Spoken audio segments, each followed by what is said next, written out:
आप सुन रहे हैं कहानियों का सफर। डरते रहिए, सुनते रहिए। आइए दोस्तों, आप लोगों का स्वागत है एक और नए एपिसोड में। रात का समय था। आसमान पर काले बादल छाए हुए थे और बीच बीच में बिजली चमक रही थी। दूर कहीं कुत्तों के भौंकने की आवाजें आ रही थीं। गांव के बाहर पुराने बरगद के पेड़ के पीछे सरकारी शवगृह था। ये शवगृह गांव वालों के लिए हमेशा से डर और रहस्य का प्रतीक था। कहते थे कि यहाँ रात में जाने वाला शायद ही कभी वापस लौटता हो। कोई कहता वहां से रोने की आवाज आती है। कोई दावा करता उसने आधी रात को अंदर से जलते दियों की झलक देखी है, जबकि वहां कोई पूजा पाठ नहीं होती थी। इसी डरावनी जगह पर आज विक्रम को कदम रखना पड़ा था। विक्रम पेशे से रिपोर्टर था।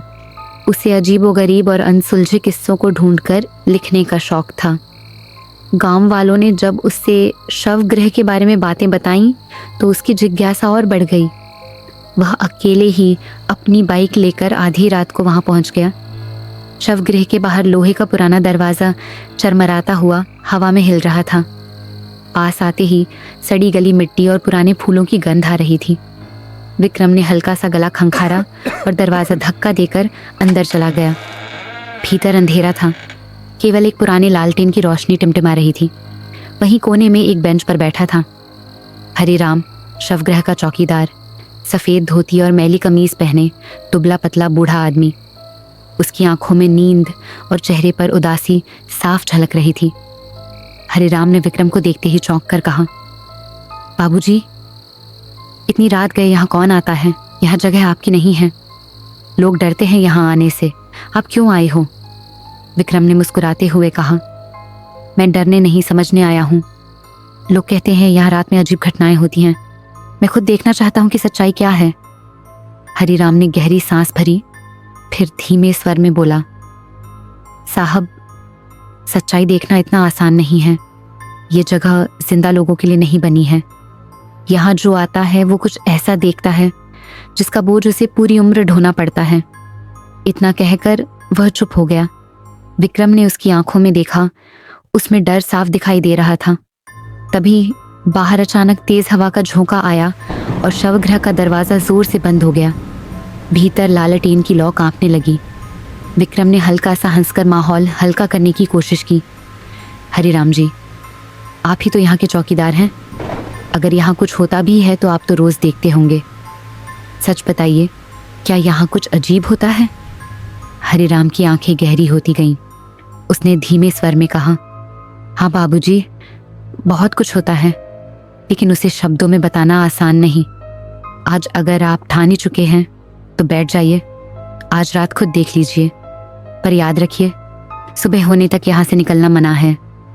विक्रम ने चौकीदार की बात पर ध्यान दिया।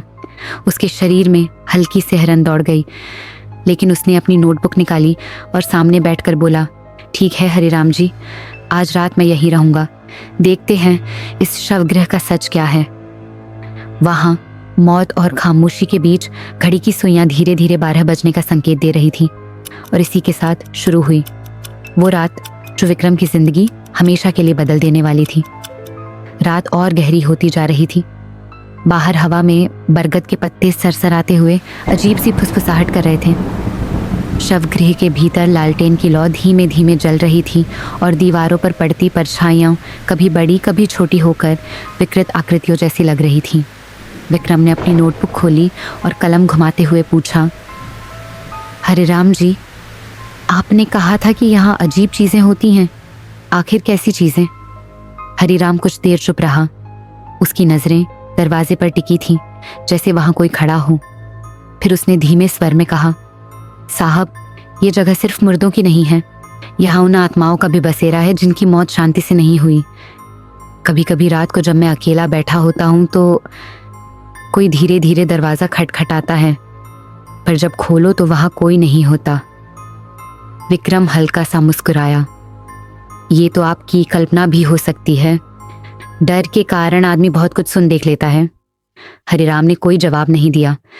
वह बस चुपचाप लालटेन की ओर देखता रहा। अचानक बाहर से सचमुच ठक ठक ठक की आवाज आई। दरवाजे पर जैसे किसी ने जोर से दस्तक दी हो। विक्रम का दिल धड़क उठा। वो तुरंत उठा और दरवाजा खोल दिया। बाहर घना अंधेरा था।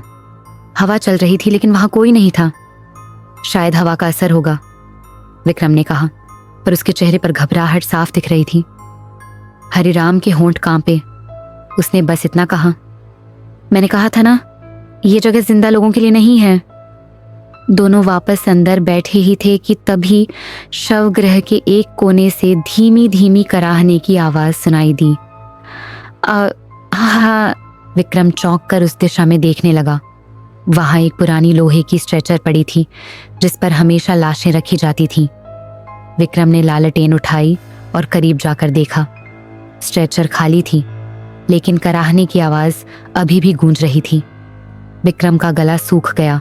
उसने कांपती आवाज में कहा, ये आवाज कहाँ से आ रही है? हरिराम धीरे से बोला, यही तो मैं कह रहा हूँ बाबूजी, यहाँ कई आत्माएं हैं जो चैन से नहीं सो पाती। उनकी आवाजें कभी दीवारों से, कभी स्ट्रेचर से, कभी छत से आती रहती हैं। विक्रम ने हिम्मत जुटाई और स्ट्रेचर पर हाथ रखा। ठंड, बर्फ जैसी ठंड महसूस हुआ। इतना ठंड जैसे अभी किसी ने वहां शरीर रखा हो। उसने तुरंत हाथ खींच लिया। उसी पल शवगृह के कोने में रखे पुराने लकड़ी के दरवाजे से खटाक की जोरदार आवाज आई। दरवाजा अपने आप खुल गया और भीतर से एक सफेद कपड़े में लिपटी आकृति धीरे धीरे बाहर आई। उसका चेहरा पूरी तरह ढंका हुआ था। विक्रम और हरिराम दोनों की सांसें थम गईं। विक्रम की नोटबुक हाथ से गिर गई और उसकी कलम जमीन पर लुढ़क गई।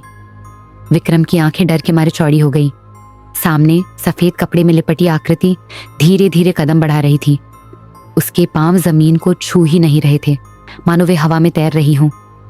लालटेन की लौ तेजी से कांपने लगी और दीवारों पर परछाइयां नाचने लगी। विक्रम ने हरिराम की ओर देखा। ये क्या है? उसकी आवाज कांप रही थी। हरिराम का चेहरा पीला पड़ चुका था। उसके होंठ बुदबुदा रहे थे।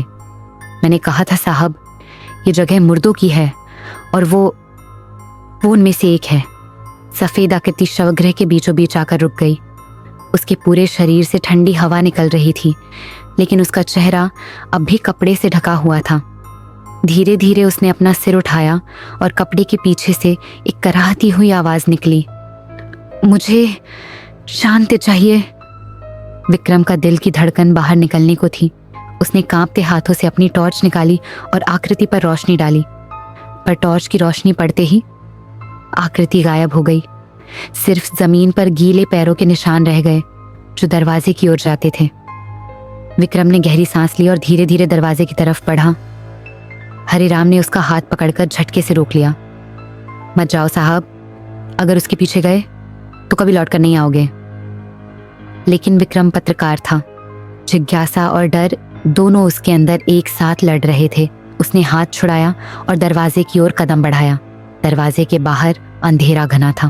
विक्रम ने टॉर्च की रोशनी आगे डाली और वहां कुछ ही दूरी पर वही सफेद कपड़े वाली आकृति खड़ी थी। अब की बार उसका चेहरा आधा खुला हुआ था। उसके होंठ सिल गए थे जैसे किसी ने उन्हें धागे से सिल दिए हों और आंखें सुर्ख लाल जैसे जलते अंगारे। विक्रम डर के मारे पीछे हटने ही वाला था कि आकृति अचानक चिल्लाई, सच जानना है तो पीछे आओ। आवाज इतनी तीखी थी कि टॉर्च विक्रम के हाथ से गिर पड़ी। वहां खड़ा विक्रम कांप रहा था। हरिराम अंदर से चीख कर बोला, साहब मत जाओ, वो तुम्हें उस जगह ले जाएगी जहां से लौटना नामुमकिन है। लेकिन विक्रम अपने कदम रोक नहीं पा रहा था। उसके पैरों ने खुद ब खुद दरवाजे की ओर चलना शुरू कर दिया और शवगृह का अंधेरा मानो उसे निगलने लगा। अगर आपको हमारी वीडियो पसंद आए तो हमारे चैनल को लाइक और सब्सक्राइब और शेयर करना ना भूलें ताकि हम और भी ऐसी डरावनी कहानियां आपके लिए ला सकें।